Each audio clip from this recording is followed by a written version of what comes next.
Hi, this is Ross Shane with Imagineer Systems. Today I'm going to give you a quick introduction to Mocha for Final Cut. Mocha for Final Cut is Imagineer's planar tracker, which is optimized for the Final Cut workflow. In this tutorial, what we're going to do is we're going to track the motion of this clip here, and we're going to replace it with a logo. We're also going to track a garbage mat so that the logo itself can go behind the guy's hand here.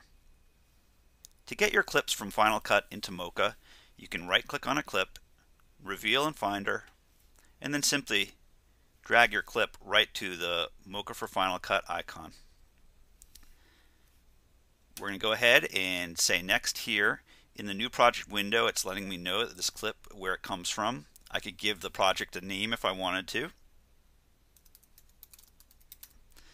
I could also set where that project is going to be saved. Relative is going to save the project right into the same directory that your clip comes from, and Absolute will allow you to navigate and put that project, Mocha for Final Cut project, in any directory you choose. I'm going to leave it as relative. Next, what we're going to do here is go into the next dialog box, which will allow you to separate the fields if you want to remove fields, or if you had a clip with pull down that was throwing off a track at all, you might want to remove the 3-2 pull down. Make sure that your frame rate matches your Final Cut project frame rate. This is imperative. In this particular example, we have a 24 frames per second clip, and we're going to hit done. Under the clip window, if I wanted to remove any blanking, or in this case letterboxing, I could just crop my viewer. Also under clip window is where you're going to make sure that your settings are correct. So this happens to be an NTSC clip at 24 frames per second.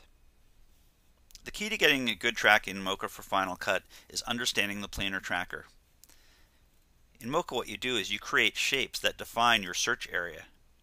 We're not limited to small 4-point tracking search areas. I could actually create a very large area using this X-spline tool. Essentially what we're doing is we're going to be tracking all the pixels within that shape. Underneath your viewer, you have a track button, which can be tracked forward or backwards. In this case, we're going to track backwards to the beginning of the shot.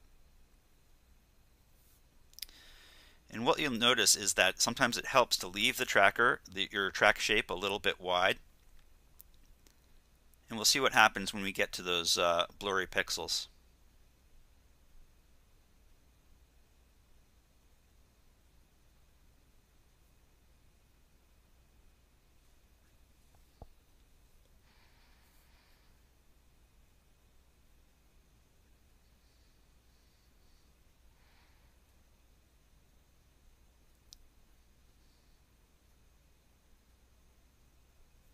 When you create a shape, it automatically puts it up here in your layers in the upper left hand corner.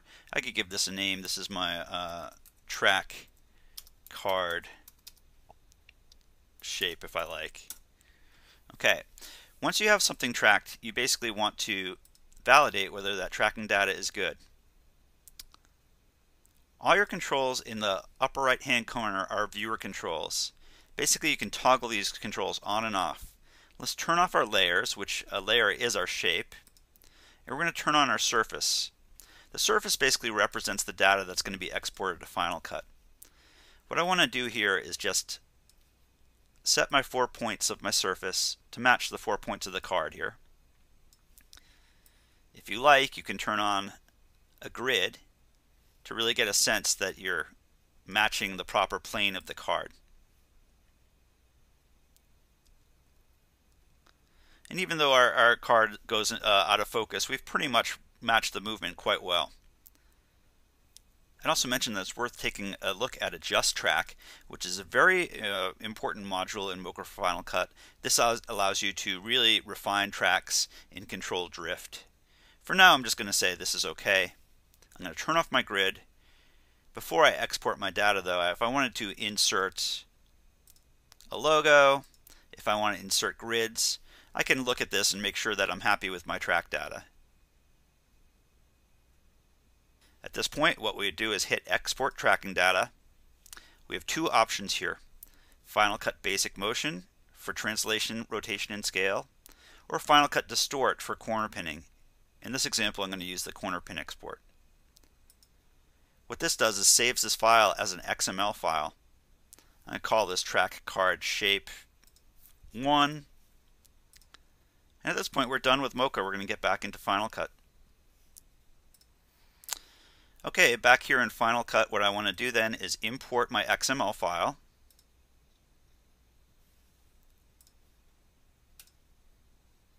I'm going to say OK here to override that in the settings. And here I have it in my bin. I'm just going to right click on it and copy. Then I'm going to go to the clip in my timeline that I want to copy the keyframes. In this case, it's going to be this logo on track 2. I'm going to right click and paste attributes, and paste, in this case, the distort. Then we've quickly gotten our distort, our corner pin data from Mocha for Final Cut, into Final Cut's Motion tab. Let's double click on that and check out that we have the keyframes all in our distort model. Okay, now that we're happy with the motion of our logo, my next goal is to find a way to get the hands back on top of the logo. So what I did in Final Cut is created just one frame of the 8-point garbage mat, and rather than having to go through and manually add keyframes, what we're going to do is actually use our same tracking data from Mocha for Final Cut to apply the motion to the garbage mat. So let's go back to Final Cut. Now, rather than take the corner pin motion, really all I want is the XY scale and transformation rotation values. So what I'm going to do is I'm going to take my shape here in Final Cut, this layer, and underneath my layer controls, I'm going to hit Align Surface. What this does is this is going to set my surface control here. Let's zoom out a little bit with the Z key. You can see this blue line here. That's my surface control. This is going to ensure me that because my very first frame of the garbage mat was in place in Final Cut, that my very first frame here is in place, lined up to the full frame. And don't forget we have our mask here on if we want to see that this is going to match the full frame. So again, by choosing to align the surface, what we've done is reset the our surface to be full frame, and what it's going to do is just have all the scale, rotation, and XY transformation. So at this point, let's hit Export Tracking Data, and the first example we use the Final Cut Distort corner pin, but in this example what we're going to do is use the Final Cut Motion, Translate, Rotate, and Scale. Let's save this, and I'll call this track card transform. Okay, back in Final Cut, what we want to do is again import the XML file that we've created out of Mocha.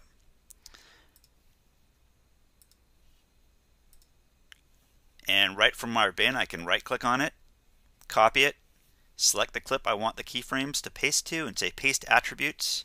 Here we're just going to paste the basic motion, and then what we're going to see is that we basically have an animated track mat. So using that as a track mat over here, as a travel mat, I've created a composite where I've tracked both the logo and the garbage mat for the hand, added a quick animated blur to match the rack focus with a Gaussian blur on my logo, and there you have it. We've quickly done a pretty complex composite using Mocha for Final Cut and then compositing in Final Cut. Thanks for watching this quick start video about Mocha for Final Cut. If you've gotten to the end of this video and you're really feeling that you need more in-depth understanding of the Mocha interface, I highly recommend going to imagineyoursystems.com and going to the tutorials section, and underneath Mocha you'll find a whole lot of great tutorials. One great one just to start with is a Mocha GUI and workflow overview done by CMIFX that really covers the interface in depth. Again, for Imagine Your Systems, this is Ross Shane.